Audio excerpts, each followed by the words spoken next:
Better late than never. It's time to talk Wren basketball and their season as a whole.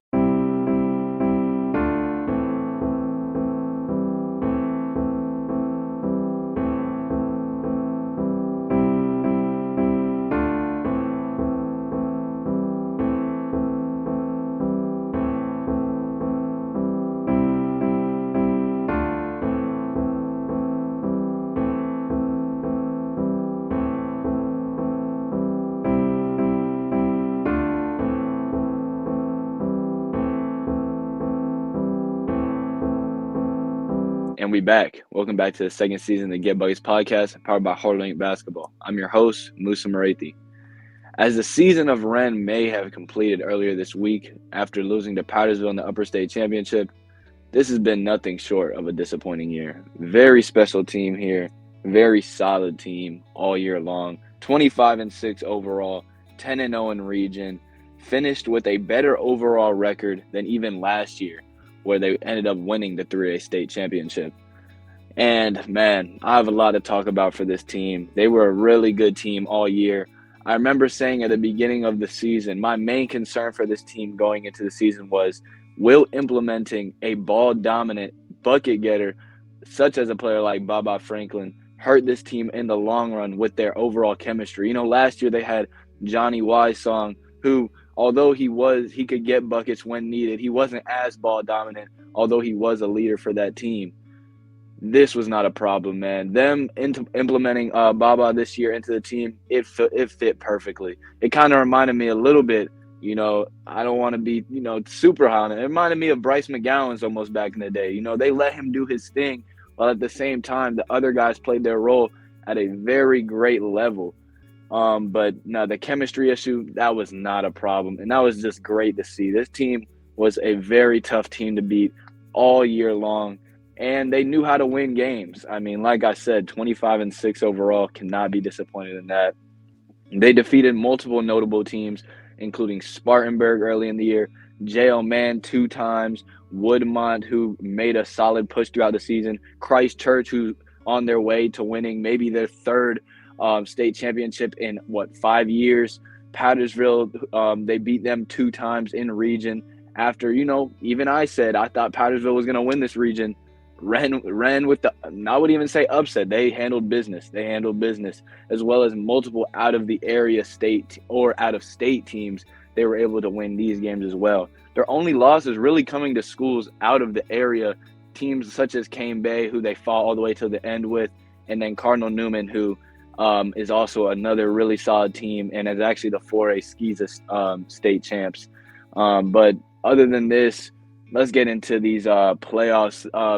The playoffs, they won the first 3 rounds in solid fashion, came out, beat Emerald in round 1 by 30, and just asserted their dominance quick. Everyone was playing well, and it looked like a really good push was on the way. Then they beat a really solid Seneca team, and this Seneca team, although they were able to win by 12, this Seneca team was nothing to play with, having 2 all-state guys. Obviously, Camo Kelly, really solid point guard, and they were able to win this game as well, and that was a really solid win, I believe. Third round, though, they really showed that they were standing on business with this one, man. Beat Blue Ridge in round 3 by 25 points and held one of the best scorers in 3A to 3 points, being Nash Samaro. He had been playing really solid up to this point, and for them to hold him just to 3 points was great to see, and just the team defense overall was really great to see. Then, finally, their last game of the season coming earlier this week, after losing by 1 point to Powdersville in the Upper State Championship. Let me do the quick rundown of this game. This game, basically, for the most part, very back and forth throughout the first 3 quarters. Powdersville was able to get the lead up to about 12 in the third quarter. Personally, I think Powdersville might have made this mistake of just holding the ball in the third and fourth, because it honestly gave Wren the opportunity to come back, which Wren did make their push, but Wren just couldn't seem to ever get the lead near the end. They had opportunities, had shots to either tie the game or get the lead, but it just seemed like they couldn't exactly secure it. And, Powdersville really just made it tough on Wren to score the ball throughout the entirety of the game, and they also caused a good amount of turnovers. But nonetheless, I want to talk about just individual players in this game, starting off with Powdersville's side. Hayden Asimian, dominant all game. I personally didn't watch the first time that they played Wren. I'm not exactly sure how he played, but just watching this game, he was dominant in the paint. And I do want to say, I know Rhett Warga was coming off of a concussion, so that might have caused obviously some, it might have caused some hesitance in Rhett, taking charges and just playing as scrappy as he does. But, man, Hayden was on a tear, played solid all game long from start to finish. Wasn't as much of a presence in the fourth quarter just because it was a lot more tedious and they were holding the ball. But those first 3 quarters, Hayden made his presence known. Quan Burton, number 2, I believe, for Powdersville. He also played really solid, got some tough baskets near the rim, and really got on the boards for a guard, man. He's been solid on the rebounds all year, but really played scrappy and had some solid finishes down low. Jaleel McGee, I would say this is the offensive operator for this team. He runs the offense. Although they kind of run it through Hayden and try to get him touches, Jaleel definitely is the, just the conductor of this offense. And he made clutch buckets down the stretch. I believe he even got like a little slight dunk near the end, which was dope to see. He's been getting up there lately. And then last guy I want to talk about from Powdersville, Nick Sweet, made some solid shots throughout the game just to keep the game at bay, either to tie them up, put the lead out a little bit more. And he just seemed like he was hitting every so often just big shots that needed to be hit, especially from the three-point line. Now, I want to talk about Wren because it seemed a lot more difficult for them to score this game, although they did make a push several times. First guy I want to talk about is Baba, and I believe they made it really tough on him to score. He did get going late, for sure. He got going late and made it seem like he was ready to put the team on his back near the end.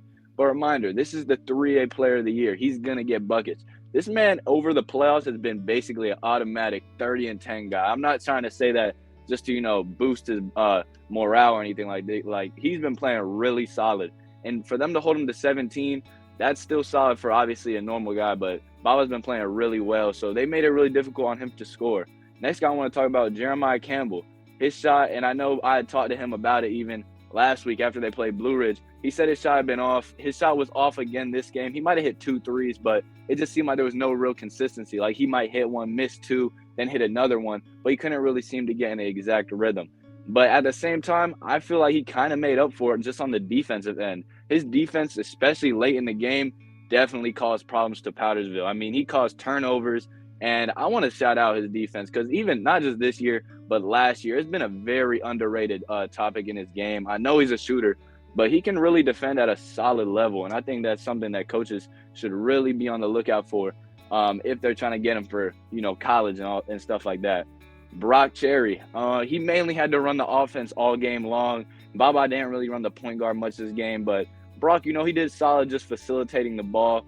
I felt like he wasn't able to hit the shots that maybe he normally hits. He just seemed really off, especially on his jump shot. And honestly, after watching both the Wren game and Greer game, I think it's something to do with, when you're in a high school gym, there's not normally stands behind the goal. I think that had to cause problems in some of these guys' shots because the way some people were shooting down in Florence, it just seemed off compared to when they're shooting at their normal high school gym. And I just think it has to do something with with there being seating behind the goals and, depth perception, all that stuff that I've heard of. But yeah, Brock's shot was just a little off, I feel like, more than usual. But he did make some free throws down the stretch and throughout the game. But even him not really just getting in a real good rhythm, I feel like, throughout the game. Rhett and Cal Godfrey. I want to talk, like I said, Rhett, I think he was coming off a concussion. I believe he might have just got cleared the day before the game. And I just didn't see as much, aggression, like taking charges. I'm not even sure if he was able to take a charge this game, but he just didn't look as comfortable. There were times when he just seemed a little bit out of control with the ball. And, I'm not saying maybe the concussion wasn't there, but he just seemed a little off to me. And Cal, he played solid, got some solid rebounds, made some free throws down the stretch. I think he played his role at a solid level. I mean, he did have trouble stopping Hayden, but, it's only so much you can do, what I'm saying? Especially as a guy of Hayden's caliber. And the last guy I want to talk about from Wren, Titus Sessions, the senior. And, I've actually enjoyed, just the past 2 games I've been able to watch him. Really the only 2 times I've been able to watch him. I've seen that this guy has confidence. I don't even know if he is an actual basketball guy, but he plays with confidence. He's not scared of the moment. And although he sometimes shoots some bad forced shots, he's not scared to take them. And that's what you got to have. I mean, he got to the line and he played his role. Simple as that. But nonetheless, man, I'm very excited to see what this team has to bring next year. I mean, they have guys, returners, very key returners, being Baba, Brock, and Rhett, of course. And I think they can make a huge push.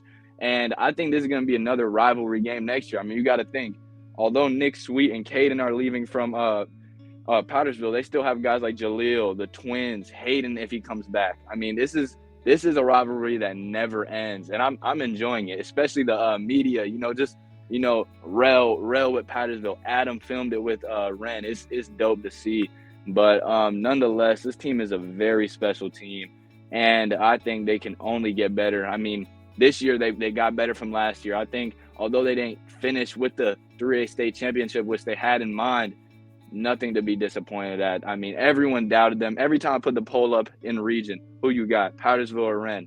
They always said Powdersville. And for them to get 2 out of 3 wins on them, although they didn't get the one at the upper state, still incredible, man. And they had a really solid season. And I just want to say best of luck next year and congrats on a really solid season. Peace.